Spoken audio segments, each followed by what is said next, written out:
observações. Senador Aníbal Diniz tem a palavra. Senhor presidente, senador Suplicy, gostaria de me congratular com a senadora Gleisi Hoffmann por ter trazido esse assunto ao plenário nessa tarde de quinta-feira, justamente porque os critérios para o preenchimento dos cargos de ministro do Supremo Tribunal Federal são exatamente os mesmos, para os que foram utilizados para a nomeação dos novatos e também do próprio ministro Joaquim Barbosa. Portanto, se ele tem algum questionamento a esses critérios, na realidade, esses questionamentos não são justos, não são corretos.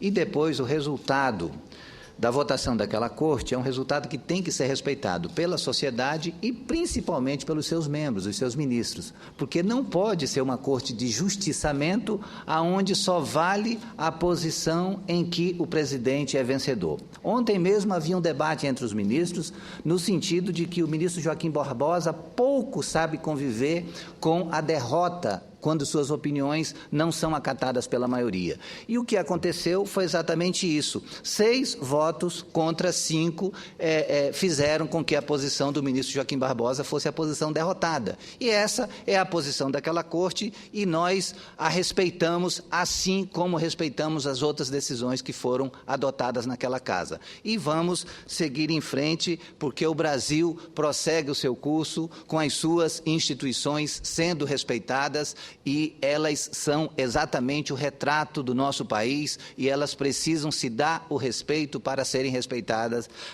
por toda a sociedade. E eu ocupo, senador Suplicy, a tribuna neste momento para destacar a boa notícia da economia brasileira, que foi a divulgação hoje pelo Instituto Brasileiro de Geografia e Estatística do PIB de 2013, que apontou um crescimento de 2,3%, de acordo com os relatórios das contas nacionais divulgado pelo Instituto Brasileiro de Geografia e Estatística. E eu devo dizer que esses números contradizem a expectativa de boa parte da oposição e também daquele setor da imprensa que gosta de apostar no quanto pior melhor, que estava no aguardo de uma notícia ruim. E aí a gente pode fazer uma associação com a profetisa da mitologia grega que estava sempre imaginando coisas ruins, só que as suas profecias nunca se concretizavam. Então, essa profetisa, a Cassandra, que sempre estava tendo os seus prognósticos não concretizados, nós estamos diante de uma situação muito semelhante no que diz respeito à economia brasileira, quando setores da oposição e setores da grande imprensa forçam a barra para querer mostrar que o Brasil está fora de controle, que a economia está sem ritmo, mas os resultados vêm demonstrando exatamente o contrário. Os dados apontam que o PIB, o Produto Interno Bruto, ou seja, o conjunto de bens e serviços produzidos pelo Brasil, cresceu 0,7% no 4º trimestre do ano de 2013, um resultado acima do esperado e que contribuiu para que 2013 fechasse com um avanço de 2,3%. É, sem dúvida, um avanço. Em 2012, a economia brasileira tinha registrado crescimento de 1%. É bom destacar também que o crescimento de 0,7% em relação aos 3 meses anteriores ficou acima da estimativa média de vários economistas e consultorias de mercado, que apostavam uma queda entre 0,2% e 0,5%. O crescimento de 2,3% do PIB em 2013 representa ainda o 5º trimestre consecutivo de aceleração do PIB. Isso reflete a solidez do crescimento da economia brasileira. E mais, reflete também que estavam equivocados aqueles que insistiam que o país teria perdido sua credibilidade diante dos investidores. Tanto assim que, num comparativo feito pelo IBGE com 2000... Tanto assim que, num comparativo feito pelo Instituto Brasileiro de Geografia e Estatística, envolvendo 12 países, e com a média da zona do euro, O crescimento da economia brasileira ficou atrás apenas do PIB da China, que foi de 7,7%, e da Coreia do Sul, de 2,8%. O crescimento da China foi igual ao de 2012, e o que poderia confirmar as análises de que a segunda economia do mundo, atrás apenas dos Estados Unidos, estaria desacelerando. Aqui no Brasil, o resultado positivo do PIB de 2013 mostra dados que merecem ser sublinhados. Na ótica da demanda interna do país, o destaque ficou para o crescimento de 6,3% nos investimentos. Em 2012, esse componente havia registrado queda de 4%. Agora, o IBGE apontou que o principal motivo para o crescimento dos investimentos foi a alta da demanda por máquinas e equipamentos, que avançou 10,2% no ano passado. E, nesse sentido, vale ressaltar o esforço da presidenta Dilma em ter concedido condições especiais, tanto para o financiamento para a aquisição de máquinas e equipamentos no setor privado, quanto nas prefeituras, no setor público, nos estados, as facilidades que foram criadas para a aquisição de equipamentos, que, de certa forma, também contribuem. E, por outro lado, a presença também das obras do PAC, que contribuem para o aquecimento desse segmento importante da economia, que é a construção de máquinas e equipamentos. Podemos dizer, então, que temos um crescimento baseado no investimento e em incentivos do governo que permitem esse resultado. Entre eles está o PAC. O consumo das famílias também teve impacto importante sobre a economia brasileira. Houve crescimento de 2,3%. Houve um crescimento de 2,3% e é o 10º ano seguido de expansão, puxado pelo aumento de 2% da massa salarial real e de 8,5% das operações de crédito para a pessoa física. Além disso, os 3 grandes setores da economia registraram crescimento. Tiveram forte impacto para o resultado do PIB de 2013, o setor agropecuário, que registrou expansão recorde de 7%, seguido pelo setor de serviços, com avanço de 2%, e o da indústria, com 1,3%.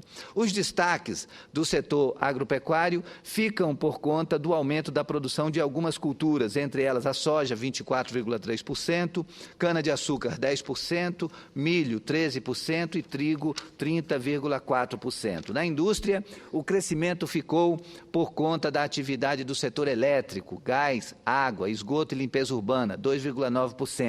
Já a indústria de transformação e o setor da construção civil cresceram 1,9% em relação a 2012. E na área de serviços, todas as atividades registraram crescimento. Serviços de informação, transporte, armazenagem e correio, comércio, saúde, educação pública e outros serviços. A aceleração da atividade econômica ao longo de 2013, mostrada pelo resultado do Produto Interno Bruto, também foi apontada por outros indicadores, entre eles a queda na taxa de desemprego, que foi de 4,3% contra 4,6% em dezembro de 2012. São resultados que mostram que o país mantém sua credibilidade e a trajetória positiva de sua economia, apesar da crise iniciada em 2008 e cujos efeitos são sentidos ainda hoje. Mostram ainda que as medidas consistentes adotadas pelo governo estão surtindo efeito. Temos, portanto, provas de que o setor empresarial continua apostando no crescimento do país, que não vivemos uma recessão técnica, como queriam fazer crer alguns setores mais pessimistas, querendo mostrar o país num declínio, e que continuamos a gerar emprego e renda no caminho de um desenvolvimento sustentável. Isso tudo acontecendo com o Brasil se fortalecendo, com o Brasil criando mais oportunidades para o povo brasileiro e a condição de renda, a qualidade de vida do povo brasileiro também tendo um passo importante. Portanto, o que podemos dizer à oposição é que, com esses números, com esse retrato da economia brasileira, e os acertos que a nossa presidenta Dilma vem fazendo, as pesquisas demonstram exatamente o estado de espírito do povo brasileiro quando apontam com a possibilidade de uma vitória em primeiro turno da nossa presidenta Dilma. Mas, senhor presidente, eu gostaria, dando prosseguimento à linha de meus pronunciamentos desta semana na área de educação, eu quero destacar agora os avanços que conseguimos ao longo de todos esses anos com a gestão do PT. Avanços que são resultado de um esforço sério que começou com o presidente Lula e foi aprofundado com a nossa presidenta Dilma nos últimos 3 anos.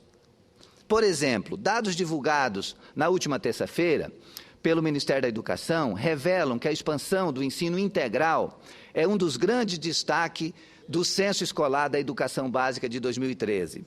O censo revela que, desde 2010, o número de matrículas em educação integral no ensino fundamental cresceu 139%, chegando a 3,1 milhões o número de estudantes. Só no último ano o crescimento foi de 45,2%.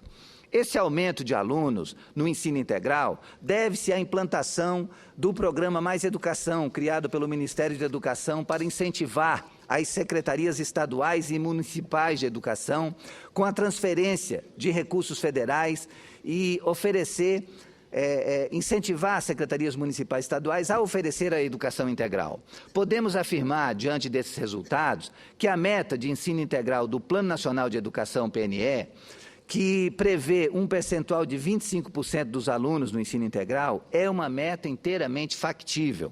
Além disso, a meta do Mais Educação para 2013, de 45 mil unidades educacionais, foi completamente superada. O total alcançou 49 mil escolas. Para 2014, está previsto atendimento em 60 mil escolas. E faz-se importante ressaltar: é considerada educação integral a jornada escolar com 7 ou mais horas de duração diária. O censo divulgado pelo Ministério da Educação destaca ainda a evolução de matrículas em creches, que teve crescimento de 72,8%. Passou de 1,6 milhão de matrículas para 2,7 milhões no período de 2007 e 2013.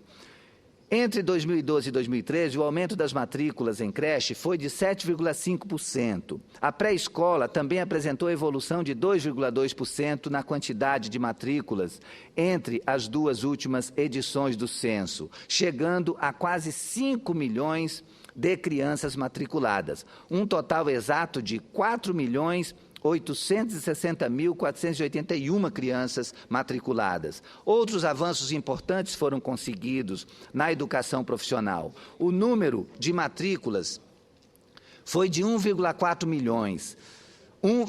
milhão, sendo 750 mil na rede pública. A rede federal puxou o crescimento de toda a rede pública, uma vez que o número de alunos nas instituições federais cresceu 8,4% entre 2012 e 2013, chegando a 228.417 matrículas.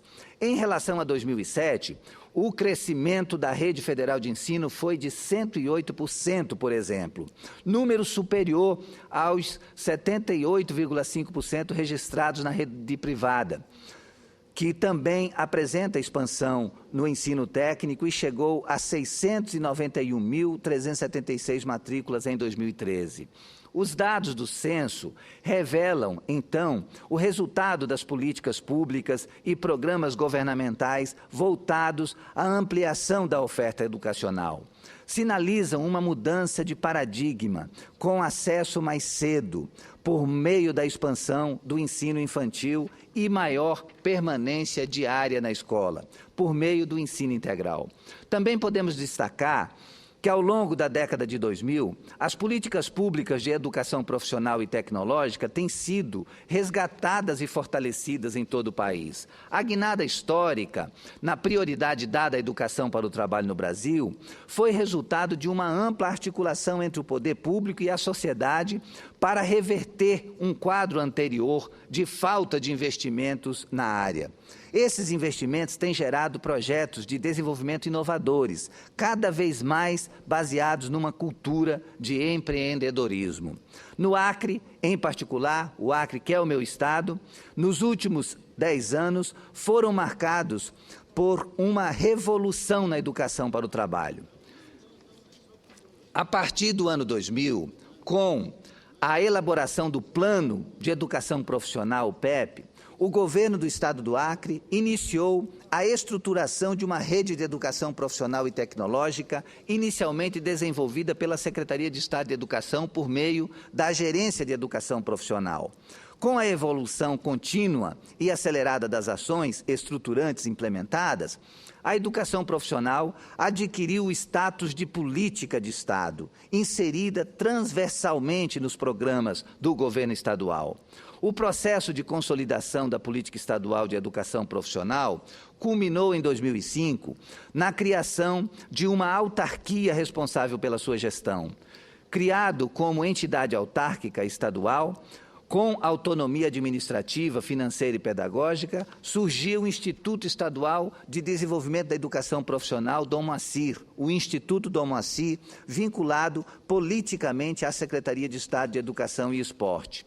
Atuando como uma rede dinâmica, as unidades descentralizadas do Instituto Dom Moacir multiplicaram-se em todo o estado novos cursos de formação profissional, de formação básica e de habilitação técnica nas mais diversas áreas profissionais. Pela primeira vez, a educação profissional chegava a todos os 22 municípios do estado do Acre, beneficiando milhares de pessoas, alavancando os arranjos produtivos locais e, cada vez mais, empoderando as organizações comunitárias. O Instituto Dom Moacir, hoje, atua nas cidades, nos ramais, nas comunidades florestais e até mesmo nas mais distantes terras indígenas da fronteira amazônica, executando a política estadual de educação profissional, juntamente com uma rede ainda mais ampla de instituições parceiras, que inclui prefeituras, sindicatos, empresas, cooperativas, associações de moradores, organizações não governamentais e outras instituições públicas e privadas. Com o objetivo de cumprir sua missão, o Instituto Dom Moacir gerencia uma rede de escolas técnicas distribuídas nas 5 regionais administrativas do Estado, responsável pela execução de cursos de formação e qualificação profissional, abrangendo praticamente todos os eixos tecnológicos estabelecidos pelo Ministério da Educação. O Centro de Educação Profissional e Tecnológica do Juruá, o Ceflora, em Cruzeiro do Sul. O Centro de Educação Profissional e Tecnológica, Usina de Arte, em Rio Branco. O Centro de Educação Profissional e Tecnológica, João de Deus, em Plácido de Castro. O Centro de Educação Profissional em Saúde, Escola Técnica em Saúde, Maria Moreira da Rocha, em Rio Branco. O Centro de Educação Profissional, Escola da Floresta Roberval Cardoso, em Rio Branco. O Centro de Educação Profissional em Serviços, Campos Pereira, em Rio Branco. O Centro de Educação Profissional e Tecnológica de Gastronomia e Hospitalidade, em Rio Branco, em processo de implantação. O Centro de Educação Profissional e Tecnológica de Design, em Rio Branco, em processo de implantação. E o Centro de Educação Profissional e Tecnológica Cidade do Povo, em processo de implantação na Cidade do Povo, que está sendo construída pelo governador Tião Viana. Havendo ainda previsão de implantação de outras 5 unidades. No lado da formação e qualificação da mão de obra acreana, até 2013 a oferta de cursos cobria diversas áreas, entre comércio exterior, logística, eletrônica, habilitação técnica em secretaria escolar, manutenção e suporte em informática, guia de turismo e produção em áudio e vídeo, entre outras áreas. Em cursos de formação inicial e continuada, há cursos de corte e costura, pintor, restaurador, pedreiro de alvenaria, mecânico de manutenção, de refrigeração e climatização doméstica, cabeleireiro, assistente ou marceneiro.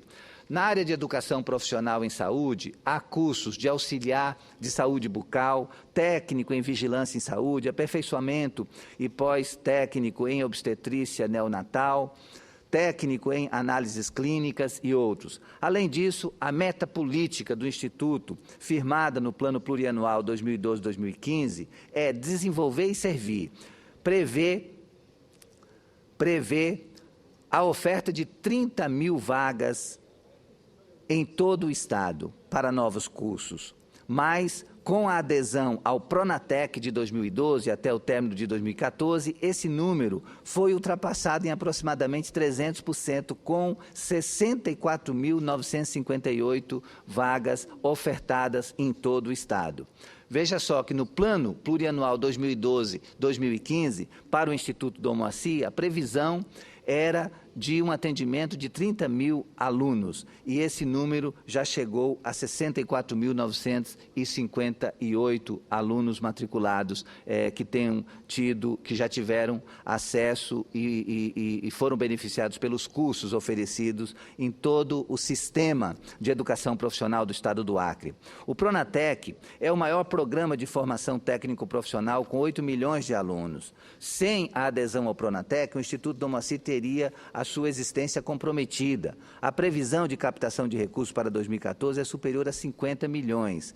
E nós temos previstos aí a ampliação da oferta de cursos e ação nos 22 municípios do Estado, a diversificação da oferta de cursos com uma variedade de mais de 130 modalidades de cursos profissionalizantes diferentes, entre cursos de formação inicial e continuada e cursos técnicos, a geração de mais de 1.000 postos de trabalho em 2013 e a perspectiva de novos postos em 2014. A contribuição para o aquecimento do mercado econômico mediante a contratação de profissionais mediadores de cursos, equipe técnica e administrativa das unidades de ensino, contratação de serviços e aquisição de bens e insumos e investimento em obras de infraestrutura, obra de reforma, ampliação e construção de unidades escolares da rede de educação profissional. Está previsto também o aumento da diversificação do público atendido pelo Pronatec, trabalhadores, jovens, estudantes, ensino médio, pessoas em situação de conflito com a lei. A maior parte do público deste programa é formado por mulheres. Cerca de 70% dos alunos atendidos nos mais diversos cursos oferecidos pelo sistema de formação profissional do Estado do Acre, através do Instituto Dom Moacir, cerca de 70% são de mulheres, o público é de mulher.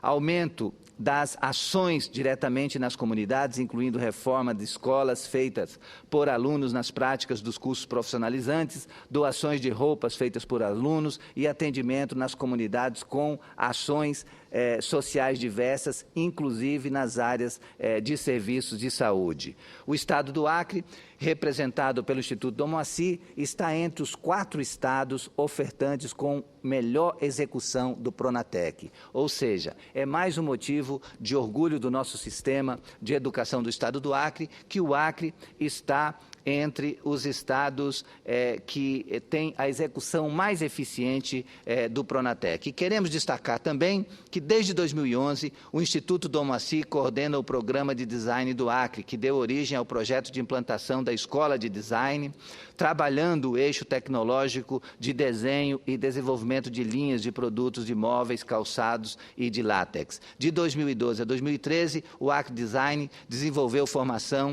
de 28 designers de móveis com a produção de 9 linhas de mobiliário. Realizou ainda um workshop com 15 artesãos para implantação de núcleo de criação de calçados em látex e participou da Bienal da Economia Criativa, no evento, um evento que aconteceu no evento Itália S.A. em São Paulo.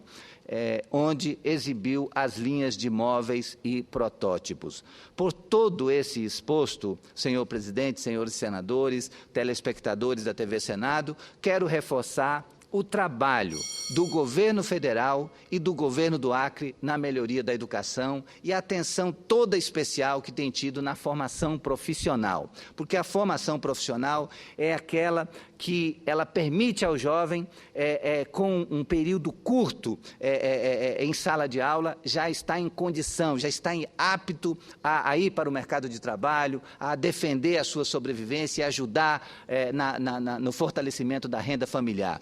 É fato que o progresso na educação é prioridade para permitir maior geração de emprego e renda, para estabelecer um processo virtuoso de desenvolvimento para o país e para assegurar o nosso crescimento econômico, social e pessoal. Portanto, senhor presidente, senador Waldir Raupp, que está aqui presente, que está vivendo esse drama da alagação lá em Rondônia, que está afetando diretamente a ligação do Acre e Rondônia através da BR-364, é muito importante que hoje, quando está sendo divulgado esse índice de crescimento do PIB, que foi divulgado pelo IBGE, crescimento de 2,3% do nosso PIB em 2013, um número surpreendente, um número que nos alegra, é importante a gente dizer que isso tudo acontece não como um fato isolado, mas porque o nosso governo está tendo um conjunto de ações